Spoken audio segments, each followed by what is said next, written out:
So I was thinking the other day, you know how people online, especially in those red pill spaces, love to talk about being a high value man. And I couldn't stop wondering, what the hell does that even mean? I say that because a lot of these so-called high value men don't even seem to be in fulfilling, healthy relationships, let alone successful marriages. Some of them don't even seem to be happy. And that's when it hit me. We're having all these conversations about relationships and gender roles, about who should lead and who should submit, but no one's really asking, where did all of this come from? Why is marriage the standard that we keep pointing to? Who created it? And for whose benefit? I started following that line of thinking, and like I often do, I went down a rabbit hole. Well, really, several rabbit holes. A historical one, a cultural one, and of course, an astrological one. Because astrology is how I make sense of the world. It's how I've learned to make sense of myself. One of the reasons I even started Spiritual Gangsta Certified was because astrology quite literally helped to save my life. Its practical application gave me insight into my own patterns and my behaviors, and the energies that were shaping the people and circumstances around me. It taught me how to move intentionally. And the more I studied astrology in relation to real life events, particularly history, the more I realized astrology just doesn't work. It reveals everything. So, I've decided to start creating more content like this. Long form, deep dives that explore the history, structure, psychology, and spirituality of different topics. And then, at the end, I'll break it all down astrologically. Because astrology really isn't separate from the world. It literally describes it. So that brings me to this particular video. We're going to be looking at the history of marriage, masculinity, and its relationship to power. And during this video, I want you to keep in mind that we'll be asking, is the high value man myth built on a lie? And we're going to unravel how elite men in history shaped the institution of marriage, not for love, not for partnership, but for power and control. And then we'll look at how that structure still echoes in today's gender wars. We'll look at the facts, we'll follow the history, and then I'll show you how the stars show the same story. So let's get into it. Throughout history, the institution of marriage has been a cornerstone of societal structure, evolving through the ages to reflect the values and needs of its time. But beyond the veils and vows lies a complex web of power, control, and hierarchy. In today's digital age, the conversation has shifted. Enter the Red Pill community, a movement that claims to unveil hidden truths about gender dynamics and the concept of the high-value man. But are these modern ideologies rooted in historical fact, or are they a misinterpretation of the past? To understand the present, we must journey back to the origins of monogamy and marriage. And what if the stars themselves hold insights into these societal constructs? Astrology tells us that Mars, the archetype of masculinity, is exalted in Capricorn, the sign of structure and authority, yet rules Aries, the sign of individuality and action. Could this celestial positioning reflect the delicate balance between societal expectations and personal desires? Join me as I unravel the threads of history, challenge contemporary beliefs, and explore the cosmic influences that have shaped the dance between men, marriage, and society.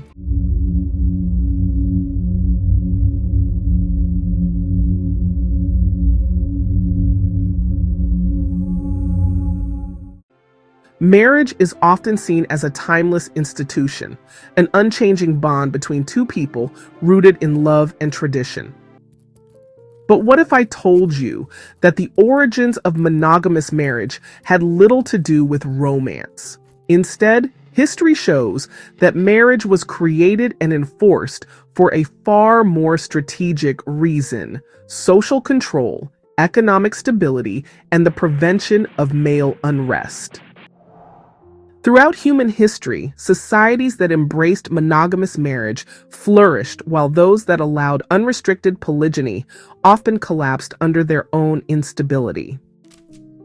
Why? Because when a small group of elite men monopolized access to women, the result was an army of unmarried, frustrated men with no stake in society. And history proves that when large numbers of men lack partners or families, the consequences are often violent. In civilizations like Babylon, Rome, and even Imperial China, rulers understood that to keep their men loyal and their armies disciplined, they needed to provide them with something to fight for. That meant giving them wives, families, and the promise of stability. In fact, many early legal codes, such as the Code of Hammurabi, specifically regulated marriage to reduce social conflict. The shift to monogamy wasn't about morality, it was about maintaining order. Historian Joseph Henrich found that in societies where polygyny was common, violent crime, kidnappings, and sexual slavery were significantly higher. Why? Because when a minority of men control most of the women, the rest are left with few options. In extreme cases, history recorded large-scale kidnappings, as in the famous rape of the Sabine women, when Rome's founders forcibly took wives from neighboring tribes. This pattern is seen in many civilizations. When men lacked structured access to partners, societies resorted to raiding, war, and even state-controlled distribution of wives. The solution? Enforce monogamy. By restricting elite men from hoarding women and ensuring that every man had a fair chance at marriage, rulers reduced internal conflict and redirected male aggression toward productivity. In doing so, marriage became less about an alpha male flex and more about control. So let's stop right there and really look at what this means. Marriage wasn't some fairy tale invention built for love. It was literally a political strategy to keep society from falling apart. And guess what? Most men were not kings. They were soldiers, farmers, or workers. They were given marriage so that they wouldn't rebel. So this whole idea of being a king of your castle, that was handed out to calm men down. Not because they were royalty. And women, well, we weren't exactly winning either. So let's keep going. So let's talk about humans with Y chromosomes, not just kings, not generals, not mythologized high-value men, but the majority of men throughout history. Because while a few men ruled, most others obeyed. They worked the land. They followed orders. They died in wars they didn't start. And to keep those masses content, society handed them a role, a title, a household, a wife. King of the castle. It sounded grand, but it was never about giving power. It was about giving just enough illusion of power to keep the system from collapsing. Marriage was a mechanism. It turned restless men into settled husbands. It turned potential rebels into loyal subjects. And it created a structure where men could feel in control without ever actually challenging the true elite. Elite men still had concubines, mistresses, and access. But the average man, he got monogamy. Not because he was entitled to it, but because he needed it. So, when modern voices shout about returning to tradition, when they demand deference because they happen to be born male, it's worth asking, Which tradition are you trying to return to? The one that told you were in charge, or the one that made sure you weren't? The illusion of power kept the empire intact. Now, here's where it gets more interesting. Once you realize that most men weren't on top of the hierarchy, it becomes really clear that this wasn't about male supremacy. It was about male management. Elite rulers created a system that looked like power for the average man. But really, it was about making the kingdom easier to control. Meanwhile, women had to fit into this hierarchy however they could. So what happens when there aren't enough women to go around? Let's talk about that. History has a pattern. When women become inaccessible, when intimacy is hoarded, when men are left without partners, societies erupt. From Babylon to Imperial China, from ancient Sparta to frontier America, large groups of unmarried, disenfranchised men have always been a recipe for instability. And rulers knew this. That's why many early legal codes didn't just suggest marriage, they enforced it. Marriage in these cases wasn't about love, it was a form of population control. Because when access to women became too limited, men turned violent. Kidnapping, sexual violence, wars over women, not myths, documented history. If you can't get a wife, take one. That's the dark logic history has followed over and over. And women, we were the currency, the peace offering, the spoils. Marriage was handed out to men, not because they were noble, but because without it, they became dangerous. A married man is easier to command. A man with a family has something to lose. And so, a system was built to control men's rage, to trade women's bodies, and to protect society's illusion of order.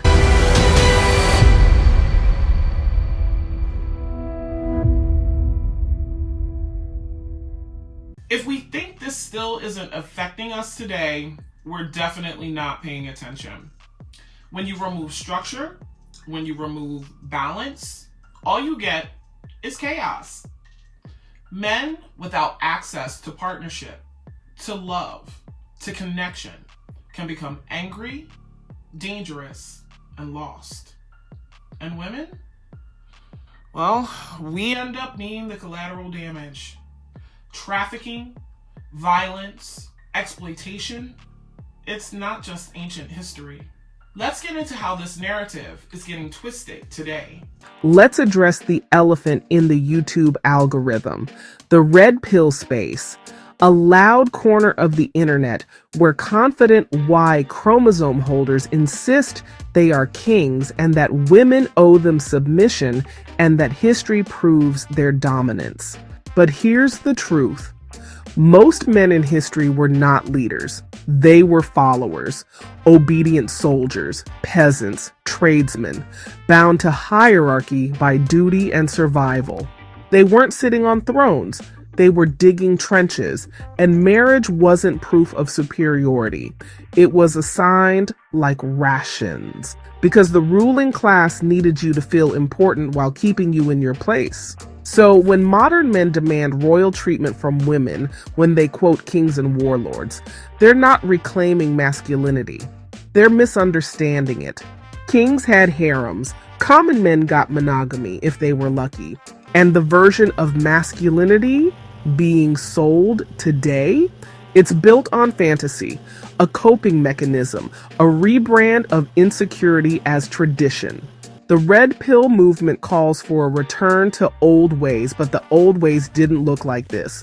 There were strict rules, social contracts, and consequences. Most of the men who call themselves high value today would have never been invited to the palace. And the women, we've always been watching, listening, surviving systems that were never built for us either. Super fantasy masculinity is not historical masculinity. Now this part Had me yelling at my screen. Red pill dudes swear they're telling the truth, but baby, history does not back you up.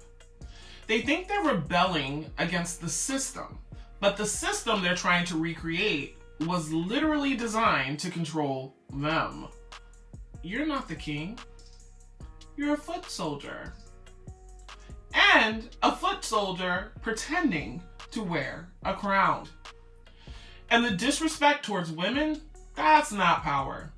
That's really insecurity. So let's pull out the astrological receipts. We've talked about marriage. We've talked about hierarchy. We've talked about men, women, power, and control. But to understand why it played out this way, we need to look up. Because the sky has always told the story before the world could even read it. Let's start with Mars. Mars rules Aries, the warrior, the initiator, the spark that ignites movement. In astrology, Mars also rules men and masculine energy, not just in the gendered sense, but in the archetypal sense. Mars is instinct, impulse, fire, the desire to conquer, to claim, to lead. But Mars is exalted in Capricorn, not because Capricorn is more aggressive, but because Capricorn knows how to direct that aggression. It brings form to fire. It replaces chaos with control. It transforms raw drive into disciplined ambition. Capricorn is structure, strategy, responsibility, vision. Mars in Aries fights. Mars in Capricorn rules. And that's important because both Aries and Capricorn are cardinal signs. Cardinal signs initiate. They begin. They push the wheel of time forward. There are 4 cardinal signs. Aries, which begins spring. Cancer, which begins summer. Libra, which begins fall. Capricorn, which begins winter. The word cardinal comes from the Latin cardo, meaning hinge, doorway, or axis. These signs open portals. They don't wait, they move. But they don't all lead the same way. Aries rules the self, fire, willpower, masculine assertion. The sign traditionally linked with men. Cancer rules the home, emotional power, feminine creation. The sign traditionally linked with women. Libra governs relationships, balance, justice, contracts. It is also the sign that rules marriage. Capricorn is the system, the law, the climb, the structure.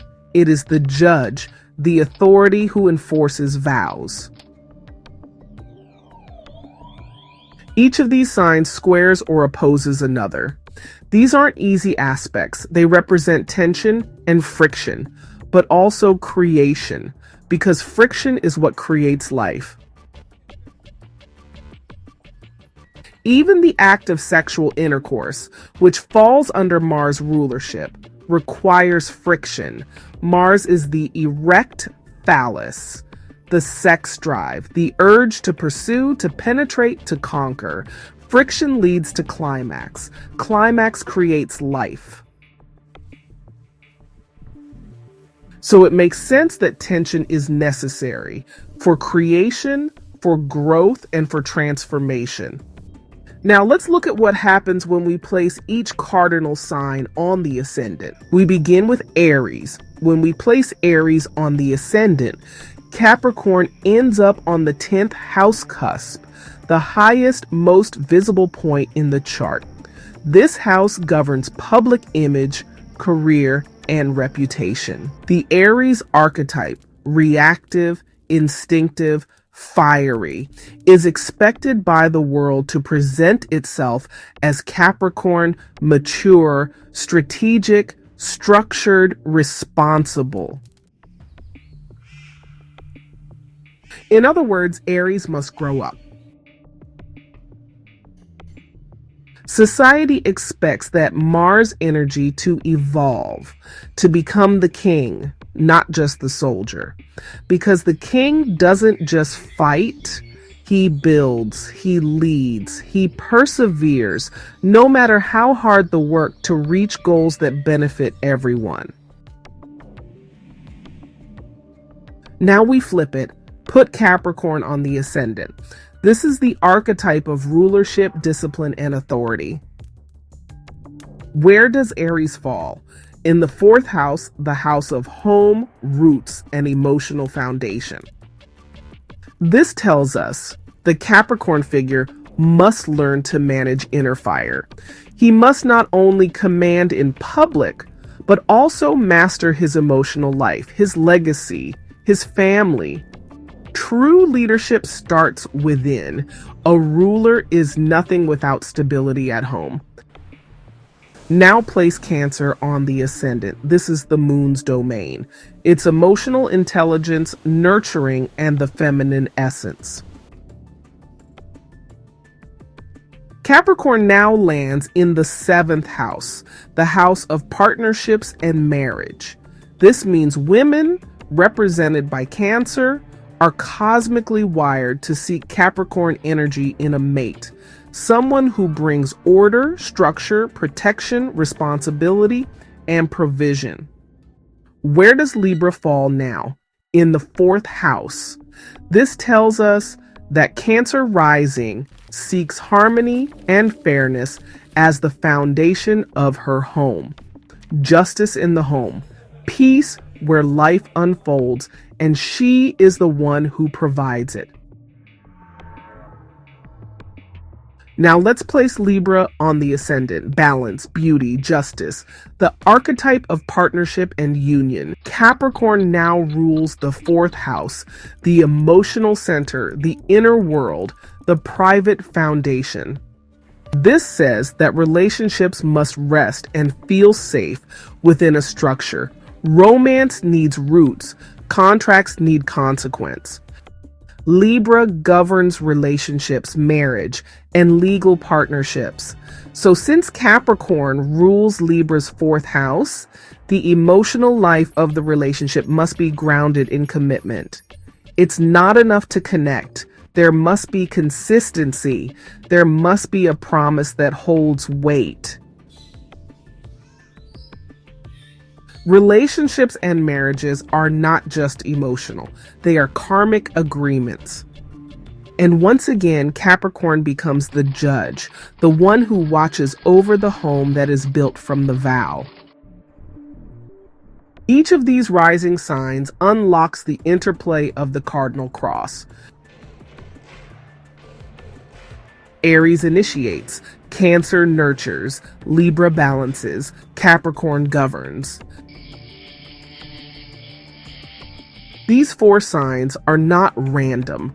They represent the blueprint of human society, not by accident, but by cosmic design. Men were never just meant to assert. They were meant to rise into responsibility, to lead with integrity, to protect with wisdom, to build legacy through discipline. Women were never just emotional. They were the emotional architects of civilization, the ones who made life livable. Libra brings the vows. Capricorn enforces the rules. Aries brings the courage to act. Cancer brings the nurturance that sustains the family. This is the original cosmic structure. And if you're seeing it now, for the first time, it's not because it wasn't there. It's because no one taught you how to read it in the sky. All right, y'all. Let's talk planets. Mars rules men. It also rules Aries. So Aries would be the sign of men. That's the fire, the impulse, the war energy. But Mars is said to be exalted in Capricorn. Why? Because structure tames chaos. Again, structure tames chaos. The king, the general, The one with control would be represented by that Capricorn energy. And then to take this a little bit further, if we want to add women into the mix, the moon, that's us. That's women. That's Cancer. Cardinal water, the emotional blueprint of life itself. All this stuff we're seeing, these relationship wars, it's the astrology playing out in real time. Let me show you. Throughout history, access to women wasn't just a personal matter, it was political. For elite men, kings, emperors, pharaohs, access was abundant. They had wives, concubines, harems, lovers, and political matches. But for the average man, that access wasn't guaranteed. Most men throughout history didn't choose their partners. Many never had one. This imbalance bred tension, resentment, and in certain societies, chaos. Anthropological and historical records tell us this plainly.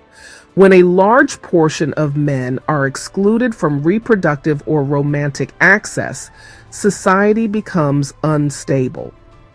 In ancient China, during certain dynasties, mass gender imbalances led to roaming bands of violent unmarried men, deemed bare branches. In ancient Greece and Rome, strict class systems restricted marriage access to citizen women, leaving lower class men to fend for themselves or remain celibate. In some tribal cultures, marriage wasn't just encouraged, it was assigned to prevent infighting among men over women. Men without access became threats to social cohesion. So what was the solution? Marriage as a structure. Marriage was not simply about love or monogamy, it was often about containment. Giving every man a wife was a way to give him a role, a purpose, a place to direct his masculine energy. It made him a participant in the system rather than a threat to it. He became a husband, a father, a provider, roles that required discipline and responsibility. And the elite, they still had concubines. They still had mistresses. The structure wasn't made to limit them. It was made to appease the rest. Give the common man a title, husband, head of household, and he becomes easier to manage. You can tell him he's king of the castle, even if he lives in a hut. This isn't about tearing down marriage. It's about understanding where it came from. It's about asking, what happens when systems are designed not for fairness, but for function? And what are the real consequences when access to love, sex, and family is commodified and controlled? We've covered history and myth. We've exposed the illusion.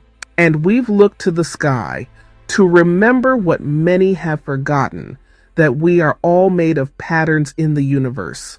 Not all men were kings. Not all women were queens. Each of us carries within us a blueprint of the heavens. Aries initiates action. Capricorn matures. Cancer nurtures. Libra harmonizes. This wasn't random. This was rhythm. This was truly divine. Marriage didn't start with love. It started with law and strategy. But somewhere along the way, the spirit was twisted. Men meant to lead, taught that power was a birthright. Women who were meant to be honored for their intuition were instead taught to shrink for survival. And now we live in the noise. Podcasts telling men to dominate, memes telling women to settle, people screaming instead of healing. Astrology shows us something deeper. Friction has purpose. Tension creates life. Squares create growth. Opposition breeds awareness. What if this wasn't a war between the sexes? What if it's a call to remember how to build again, to see the sacred in structure, to honor the divine in each other, to lead like Capricorn, to nurture like Cancer, to relate with the grace of Libra, to be brave and take action like Aries? This isn't about astrology being trendy. This is about astrology being timeless. We're not here to rewrite the sky. We're here to read it and live in rhythm with it. The planets don't lie. The charts don't lie. But what we do with the knowledge is our choice. So maybe the question isn't who's the prize. Maybe it's what are we building together and who are we becoming? This topic, well, it wasn't just about marriage or men versus women. It's about power, systems, control, and how history and the planets and stars keep telling us the same story. The myth of the high-value man, well, that's not new. It's an echo from a time when a few men ruled over many. And everyone else had to play their role just to survive. But we're not stuck in that system. If we understand the real history and the astrology beneath it, we can start making different choices. I'll be doing more videos like this, so if this spoke to you, make sure to subscribe, comment, and tell me what rabbit hole you want me to dive into next. I'm actually going to be including a form in the description of this video where you can submit topics you'd like me to cover. Until then, stay spiritually gangsta and always stay curious.